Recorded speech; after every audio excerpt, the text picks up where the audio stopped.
What's happening, guys? Sam Adams here, and welcome to a brand new episode of Caffeinate. Today, for March the 7th of 2019, my name is Samuel Adams, and welcome to today's show.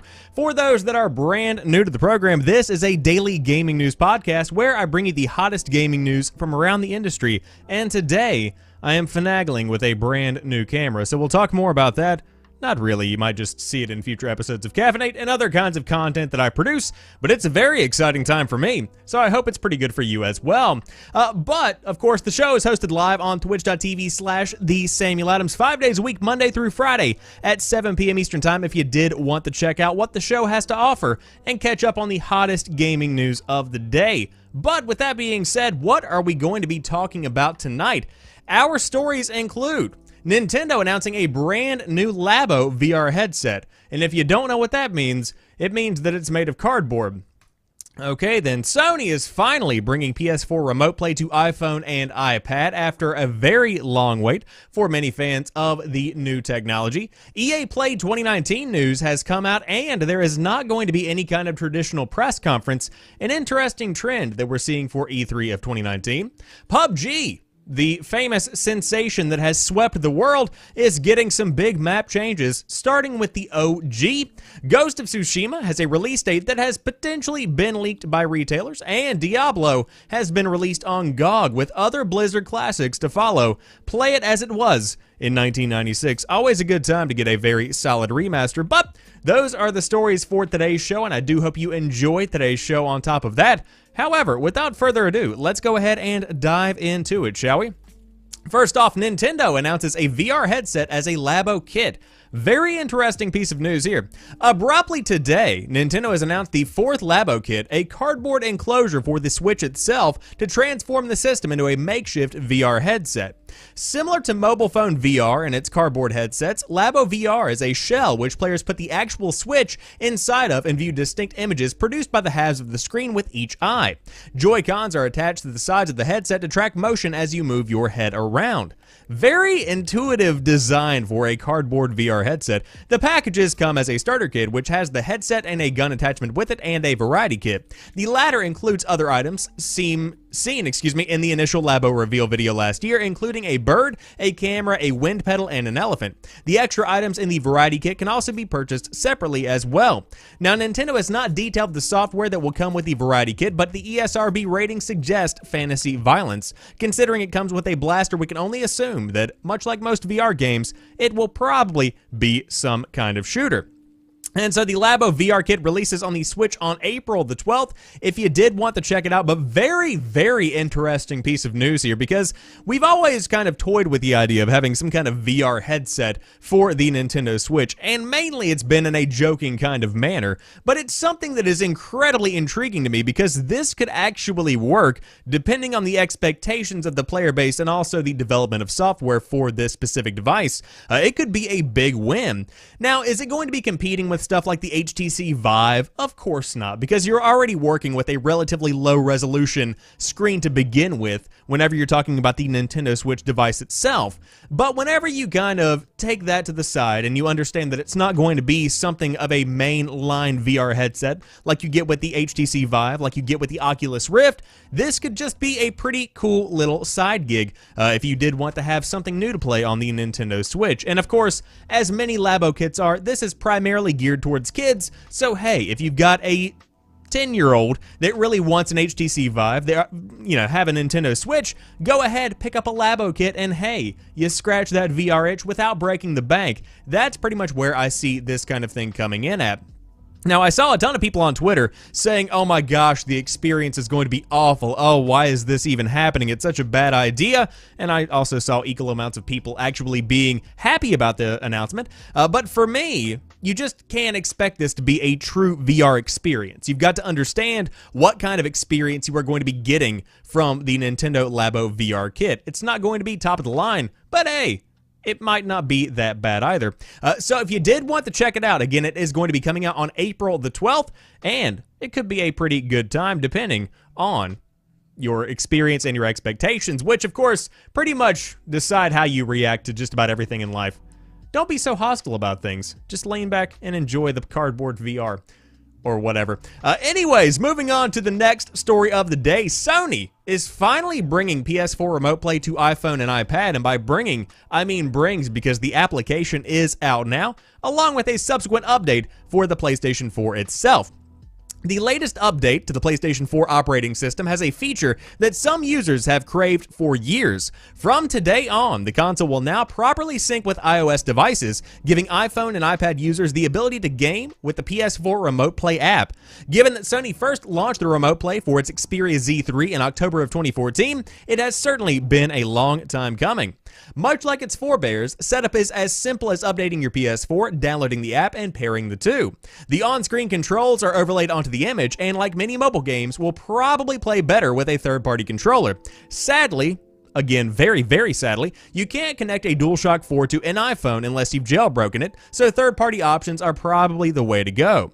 Of course, if you've really wanted to play PS4 games on your iPhone, you've been able to, just not without Sony's express blessing.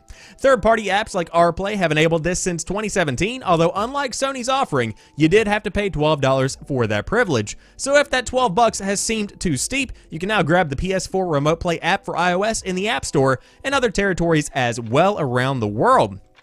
Very cool little concept here, something that has been a very long time coming, as the article itself did mention. Now, for those that don't know, Remote Play was essentially the only strand of hope that the PlayStation Vita was maintaining at this point. But now that the PS4 Remote Play app is out on iPhones and iPads, that's pretty much going to be cutting that giant swath of the Vita population down by a good bit. Now, of course, are you going to be able to be competitive in many of the games that you play? Not necessarily. You know, you're not probably going to be winning any matches of Fortnite on PS4 if you're playing Remote Play. Somebody out there is going to prove me wrong, but it's not going to be quite as intuitive as having a DualShock 4 in your hands, and of course there is likely going to be a small bit of latency, which is what I experienced whenever I played on my laptop a couple of years back whenever that did launch. But as far as being able to play your PS4 games on the go or away from your main rig, hey, that's a pretty good alternative, and it's not that bad overall.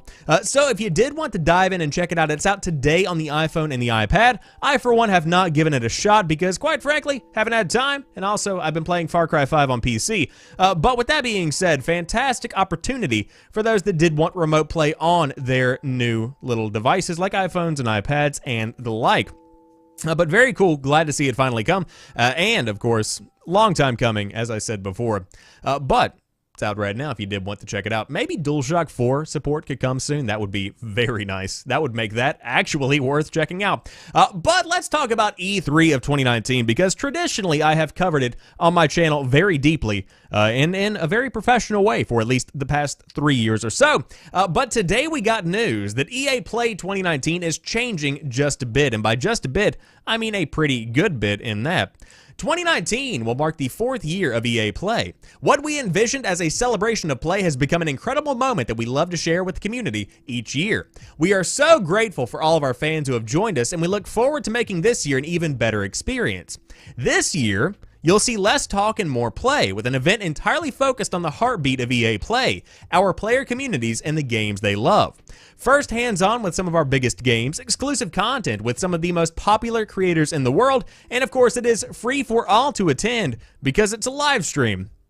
That's right, it all starts this year on Friday night, June the 7th, 2019, with an all-new EA Play kickoff event. We are skipping the press conference this year and are replacing it with multiple live streams that will air during the first 2 days of the event, bringing you more of what you've told us you want, more gameplay and insights from the teams making the games.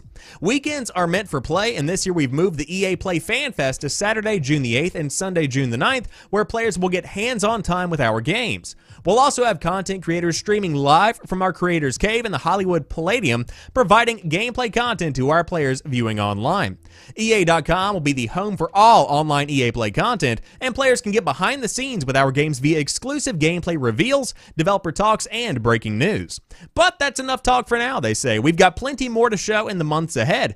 And of course, you can buy tickets and whatnot for the Fan Fest, but what we have here is the solid confirmation that EA is out when it comes to a press conference at this year's E3 event. So this is just another big domino to fall. Now, to be fair, in comparison to the PlayStation conference, the EA conference not happening is pretty much nothing. I mean, it was always there and I always watched it, but it was never as enjoyable or as informative as something like PlayStation, because you pretty much just saw a little bit of the gameplay of games that we already knew were coming, and it never really did make any big shockwaves. Of course, it's still a press conference, which is what many people expect whenever they go to E3. And that brings me to the point that I want to make. I've been talking about E3 and how it's been changing for well over a year now almost, and it is definitely beginning to, I believe, dawn on a lot of other companies that E3 isn't the show that it used to be. E3 is not the event that it used to be. And I've made a video on this before, like I said, but what E3 needs to do is begin to shift more and more and really fall into that fan fest kind of activity cycle, I guess, instead of being something that is so focused on journalism in the gaming industry and on sharing these new announcements, because announcements in 2019 can be made and be more popularized via just a simple tweet and a viral marketing campaign as compared to putting together a giant show for E3.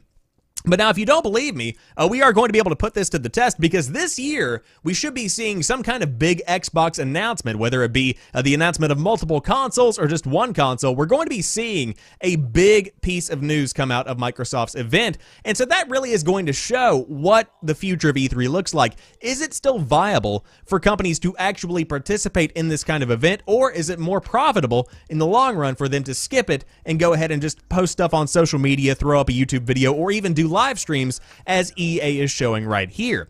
Now, I also do want to highlight the fact that EA is in the right frame of mind for this, because multiple live streams is actually a better way to show off the games that people care about. Of course, as the event does, get closer, they are going to, of course, release schedules, release time frames for when these events are going to be held online.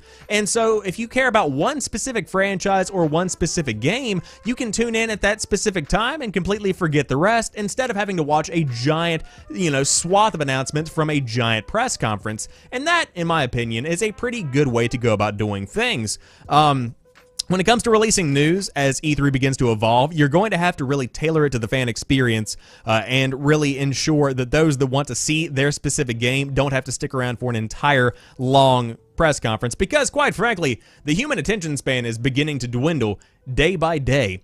So to be able to go ahead and tailor that to everybody's specific needs seems like a pretty good move. But we'll see what happens with this year's E3. I do believe this specific event across the entirety of the week pretty much is going to be a proving ground for where the event is going to be going in the future. Of course, EA is a different kind of beast because, again, it never really was a big player when it comes to E3, but with PlayStation skipping entirely this year, that's something that is definitely going to be leaving a giant gap where that certainly would have been. In fact, it's pretty much the only reason I'm staying home from E3 this year. I was going to go, but just because of all the announcements that, hey, people weren't going to be holding their events, why would I go if I'm not going to be able to really throw myself in to the events that I care so much about? I'm not there for the games. I'm a nerd. I'm there for the press conferences. Let's be real about this. But again, that's just my 2 cents. We'll see what happens as E3 begins to roll closer on. But let's talk about PUBG, because PUBG is getting some big map changes, starting with the OG. And I'm going to mispronounce this. I always have and I always will. I believe it's Erangel, but again, Erangel? Erangel? I don't know. You know which one I'm talking about. The one that's green, the good map. The very good map. That one. Loot balance and map layouts are finally being reworked, and I've even shown or seen the phrase remastered thrown around. That's a bold move, Cotton. Let's see if it pays off for him. PUBG's maps are getting a makeover, starting with the original map. The team confirmed the upcoming changes via a statement with a variety of tweaks and new additions, including lots of new compounds being tested internally. The announcement is slim on details, and more of a response to recent leaks. Some data mined information popped up on Reddit earlier this week, suggesting that the original map was due a lot of new buildings and presumably a lot more loot spawning inside of them. This handy map that accompanied the leak shows the new buildings in red, and of course you can check that out via the link down below the YouTube video.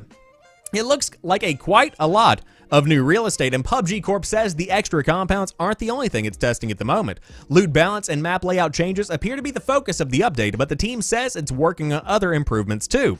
PUBG Corp also points out that leaked images usually don't represent the entire plan or scope of a project, so the map we are seeing might change or look different already.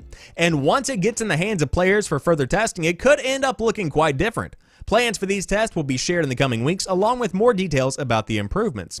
And of course, there have been a few changes to every map in the game, but the scale suggested by the leak seems far greater. In fact, it is going to be a very different kind of map, and I think this is a fantastic move. Of course, for those that don't know, PUBG is pretty much what came before in the Battle Royale genre, before Fortnite really became a giant popular worldwide fan sensation that swept the nation. It really was PUBG's game. That was what it was. Everybody loved PUBG. I played hundreds of hours of PUBG. Wasn't good at it. Got some dubs, though. Clap in the chat. Nice. But I'm glad to see that these are getting reworked because, quite frankly, there is a need for something new in PUBG. We have to get some new content because if you want to maintain any kind of competitive atmosphere with the games that are coming out these days, you have to grow and evolve. And to drop a new map every 4 months or so is all well and good, but to be able to really throw yourself in to what players love and what players have loved from the beginning is a big key with any game, and that's exactly what they're doing here.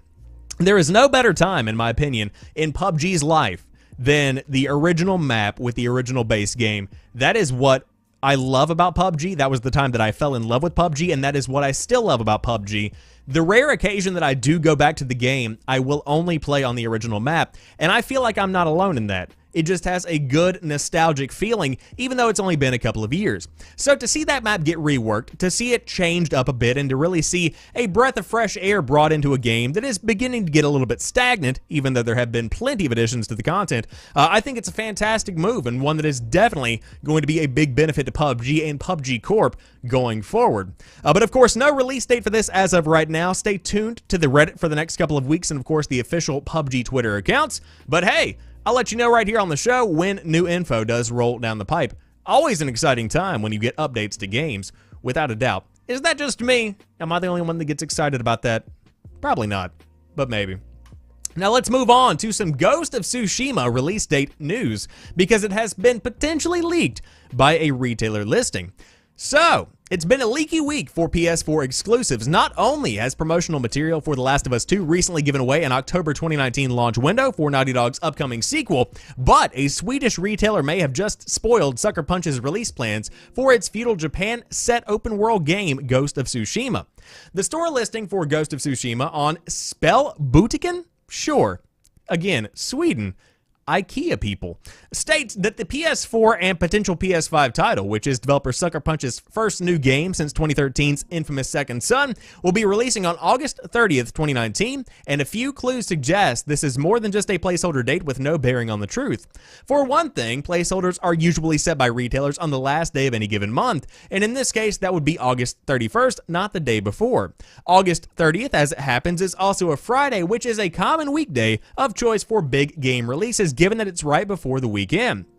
And so then there is the fact that following the release of Days Gone and Dreams, Sony needs to fill out the rest of its 2019 calendar with more exclusive titles for its flagship console, and with Death Stranding confirmed to be slightly behind schedule, Ghost of Tsushima. Nice. And The Last of Us 2 could be populating the latter half of the PS4's year in the summer and autumn, respectively.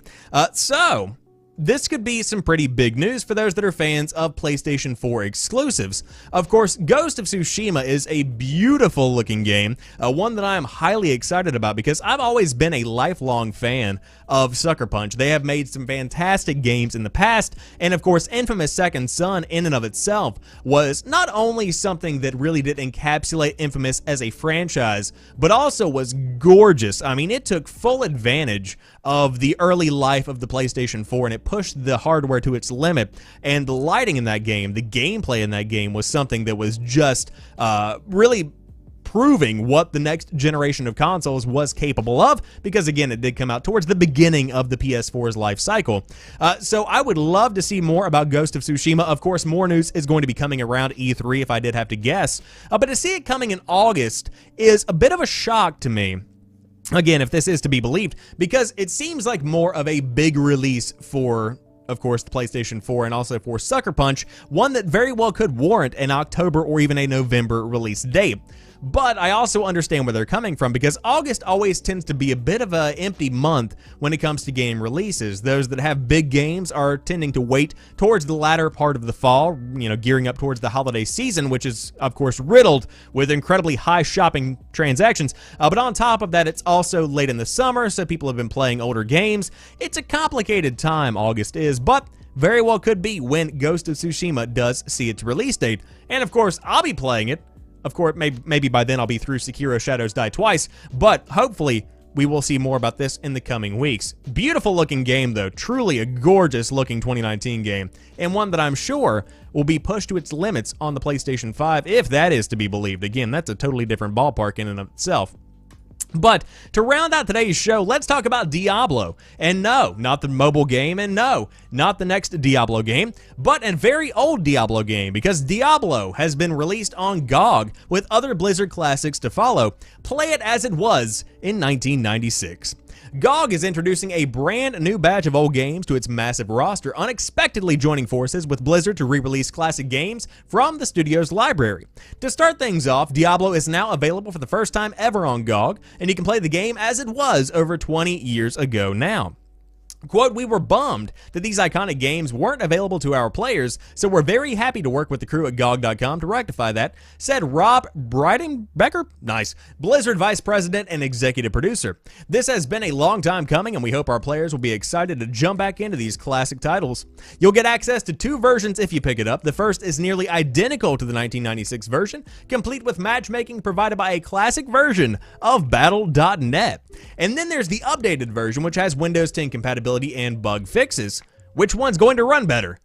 I bet you can guess. More Blizzard games are coming as well. Expect to see both Warcraft Orcs and Humans and Warcraft 2 on GOG, with more details coming soon. And Diablo is only $9.99 right now on GOG.com.